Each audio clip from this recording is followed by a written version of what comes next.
रमजान है तो क्या सब खा लोगे? समोसा अगर नहीं खाया तो क्या रोजे कबूल नहीं होंगे? अरे भैया, ये लाल शरबत तुम्हें रमजान में ही क्यों याद आता है? एक तरफ जहाँ रमजान आने पे कुछ लोग ये सोच रहे होते हैं कि चलो ये मौका है वजन यानी कि वेट कम करने का, वहीं पे कुछ ऐसे लोग भी होते हैं जो ये प्लान कर रहे होते हैं कि रमजान को चटपटा कैसे बनाएं, सहरी और अफ्तारी में तरह तरह के कौन से खाने इस दफा बनाए जाएं, न्यू रेसिपीज ट्राई की जाएं जो लास्ट ईयर यानी पिछले साल ट्राई ना करी हो। दोस्तों, रमजान का महीना मुसलमानों के लिए बहुत ही ज्यादा अहमियत रखता है दीनी एतबार से। इसके साथ ही बिलियंस ऑफ डॉलर्स का बिजनेस भी जनरेट करता है, स्पेशली उन ममालिक में जहां मुस्लिम्स मेजॉरिटी है, क्योंकि आप जानते ही हैं कि रमजान के महीने में खाने पीने की चीजों की खरीदारी किस हद तक बढ़ जाती है और आखिर में ईद की तैयारी पर भी अच्छा खासा बड़ा अमाउंट खर्च होता है, जो कि अच्छी बात है इकोनॉमिक पॉइंट ऑफ व्यू से। लेकिन रमजान खत्म होते ही उसके बाद जो अचानक रूटीन में चेंज आता है और सारा खाया पिया डॉक्टर्स के पास जाके हजम करवाना पड़ता है, इन सारी चीजों से आप सभी वाकिफ होंगे।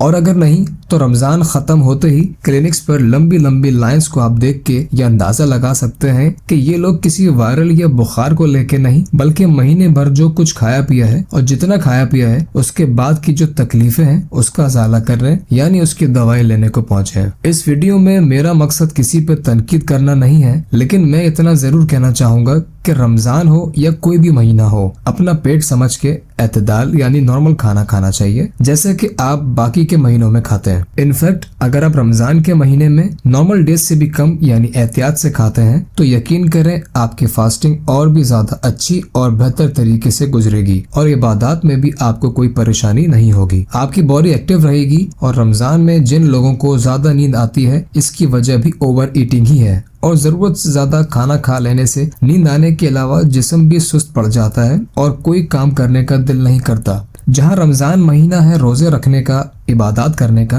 और अल्लाह को राजी करने का, ऐसे में अगर जिस्म ही साथ न दे और आप सारा दिन नींद की वजह से थकावट महसूस करें या सुस्ती महसूस करें, तो ऐसे में फिर ना नमाज का मजा आता है और ना ही बाकी इबादत में आपका दिल लगता है, जो कि अच्छी बात नहीं है। बल्कि इस महीने में खास हमें चाहिए कि हम अपनी सेहत का भी ख्याल रखें ताकि इबादत में खलल यानी कोई रुकावट ना हो और ऐसी चीजें सहर और अफ्तार में खाएं जिससे हमारी बॉडी ओवरऑल एक्टिव और तंदुरुस्त रहे। तो चलिए मैं आपको बहुत ही सिंपल करके कुछ टिप्स बताने वाला हूँ कि रमजान के इस महीने में हमें कौन सी चीजें खानी चाहिए, कौन सी चीजें नहीं खानी चाहिए, पानी के अलावा कौन सी ऐसी चीजें हैं जो आप पी सकते हैं। दोस्तों, हमारे यहाँ ये रिवाज बन चुका है कि सहरी में फेनिया या फेनिया और दही का इस्तेमाल, जबकि अफ्तार में समोसे और तली हुई चीजें और रूह अफ़ज़ा ट्रेंड की शक्ल इख्तियार कर चुका है पिछले 15 या 20 सालों से। एक दो दिन की अगर हम बात करें तो इट इज एक्सेप्टेबल, लेकिन पूरा महीना यही सब खाना रिपीट करना इंसानी मैदे के लिए बहुत ही हार्मफुल होता है। और अगर आप साल के एक महीने ऐसा मल्टीपल टाइम्स करते हैं, यानी हर साल 30 दिन आप यही रूटीन फॉलो करते हैं,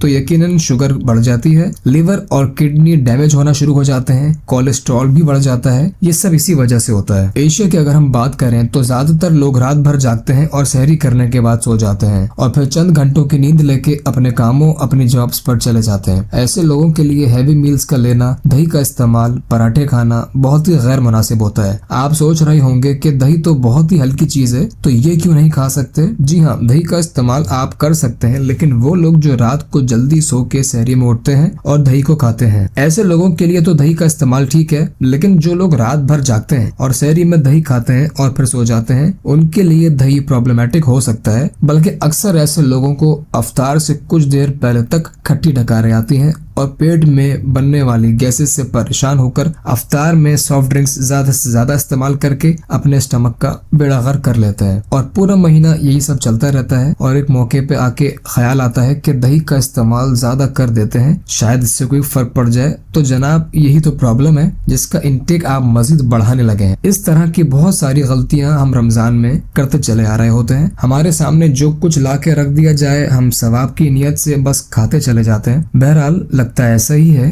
کہ جیسے شاید یہ مہینہ کھانے پینے کے لیے ہے۔ اگر آپ میری بات سے متفق نہیں ہیں تو رمضان کے ویکینڈز پہ فوڈ اسٹریٹس کا حال آپ دیکھ سکتے ہیں۔ نارمل ویکینڈ سے کہیں زیادہ رش آپ کو دیکھنے کو ملے گا۔ بہرحال میرا اس ویڈیو کا مقصد کسی پر تنقید کرنا نہیں ہے، لیکن صحت کے لیے کیا ضروری ہے کیا نہیں، ایسے لوگوں کے لیے میں ویڈیو بناتا رہوں گا، اور جن کو میری ویڈیو پسند آئی تو اپنے دوستوں کے ساتھ، اپنے فیملی ممبرز کے ساتھ رمضان سے پہلے شیئر کر سکتے ہیں۔ دوستوں سحری کی اگر ہم بات کریں تو سحری میں کچھ چیزیں میں آپ کو بتا دیتا ہوں جس کو آپ کھا سکتے ہیں، جیسے کہ گھر کی روٹی اگر ہو تو بہت ہی بڑھیا ہے، اس کے ساتھ کم اسپائسیز یعنی کم مرچوں والا سالن ہو گیا، سبزی وغیرہ، ایسی چیزیں جو گیس نہ کریں جیسے چنے کی دال وغیرہ، یہ چیزیں آپ لے سکتے ہیں۔ کوشش کریں آخر میں پانی کے علاوہ کوئی بھی چیز استعمال نہ کریں، آئلی چیزوں سے پرہیز کریں جتنا ممکن ہو سکے، اور کھجور صرف افطار میں ہی نہیں کھائی جاتی، بہت ہی ہلکی سی میل لینے کے بعد اگر آپ کھجور کے ساتھ آدھا گلاس بھی دودھ کا پی لیتے ہیں تو یہ پورے دن کے لیے آپ کو انرجی پرووائڈ کرنے کے لیے کافی ہوتا ہے۔ اسی طرح افطار میں بھی کوشش کریں آئلی چیزوں کو کم سے کم کنزیوم کریں، لال شربت اور سافٹ ڈرنکس وغیرہ بالکل مت پئیں۔ خالی پیٹ میں اس طرح کے فلوڈز ڈائریکٹ آپ کی کڈنیز کو ہٹ کرتے ہیں، جو کہ بعد میں کڈنی فیلئر کی وجہ بنتے ہیں۔ آج کل یہ ویسے بھی بہت کامن ہے جیسے آپ سبھی جانتے ہیں۔ اس کے علاوہ فریش فروٹس وغیرہ کھا لیا کریں، اور بہت تھوڑی سی میل لینے کے بعد بے شک نماز وغیرہ سے فارغ ہو کے آپ نارمل کھانا کھا سکتے ہیں، لیکن کوشش کریں پیٹ بھر کے آپ نے اب بھی نہیں کھانا ہے۔ باقی کے 11 مہینے پیٹ بھرا رکھتا ہی ہے اوپر والا، تو ایک مہینہ اس کی رضا کے لیے اگر بھوکا رہنا پڑتا بھی ہے سحر سے افطار تک، تو باقی کا ٹائم بھی تھوڑا سا کھانا کھا کے گزار کے آپ دیکھ لیں، یقیناً بہت مزے کا گزرے گا پھر آپ کا رمضان، اور ایسا کرنے سے آپ خود محسوس کریں گے کہ یہ واقعی بہت اچھی چیز ہے۔ اگر ہم کھانا کم کھائیں تو بھی ہمیں کچھ چیزیں جیسے کھجور، دودھ اور پانی بھی بہت طاقت دے دیتی ہے۔ اس کے علاوہ آپ نے بے شمار واقعات سنے ہوں گے دوستوں جن میں ذکر ہے ہمارے پیغمبروں کا، صحابہ کرام کا، جن میں انہوں نے صرف چند کھجوروں سے اور پانی سے سیر و رفتار کیا۔ بے شک اللہ تعالیٰ ہی ہم سب کو ہمت دینے والا ہے، ضروری نہیں آخر میں پانی کا ایک کے بعد ایک گلاس پیتے چلے جائیں۔ اکثر ایسا ہوتا ہے، خاص کر بچے اور ہم میں سے کچھ لوگ مسجد سے سائرن کی آواز آتے ہی پانی ایسے پیتے ہیں جیسے زمین کا پانی خشک ہو گیا ہے اور اب دوبارہ پانی نہیں ملے گا۔ حالانکہ ایسا کرنے سے پھر نہ نیند آتی ہے نہ ہی چین سے فجر کی نماز میں کھڑا ہوا جاتا ہے۔ اتنا ہی پانی پیئیں جتنا آپ پی سکتے ہیں، یا اگر جلدی اٹھ گئے ہیں تو کم وقفہ رکھ کے 2-3 بار پانی پی لیں تو مناسب رہے گا۔ باقی اللہ مجھے، آپ کو، ہم سب کو اس کی رضا سمیٹنے والا، ایمان پر قائم، ایمان پر چلنے والا، نیک اور صالح لوگوں کی پیروی کرنے والا، آقا محمد صلی اللہ علیہ وآلہ وسلم کی سنتوں کو اپنانے والا بنائے، اور رمضان کے مہینے میں جو کچھ کرتے ہیں، جو کچھ سیکھتے ہیں، اس کو باقی کے 11 مہینوں میں نافذ کرنے والا بنائے۔ اس کے ساتھ ہی مجھے دیجیے اجازت، ملتے ہیں آپ سے کسی دوسری ویڈیو میں جس میں آپ کی صحت سے متعلق میں آپ کو دوں گا کچھ اپنی رائے اور کچھ ایسے نسخے جن کو آپ اپنے ڈیلی روٹین میں شامل کر سکتے ہیں اور یقیناً ایک اچھی بہتر زندگی گزار سکتے ہیں۔ ویڈیو اچھی لگی ہو تو لائک ضرور کر دیجیے گا، اور چینل پہ اگر آپ نئے ہیں تو سبسکرائب بھی کر دیجیے گا۔ میری وہ بہنیں جو رمضان کے اس مہینے میں کچن میں کام کرتے ہوئے تھک جاتی ہیں، فرمائشوں کو پورا کرتے کرتے، امید کرتا ہوں یہ خواتین میری اس ویڈیو کو زیادہ سے زیادہ شیئر کریں گی۔ شکریہ۔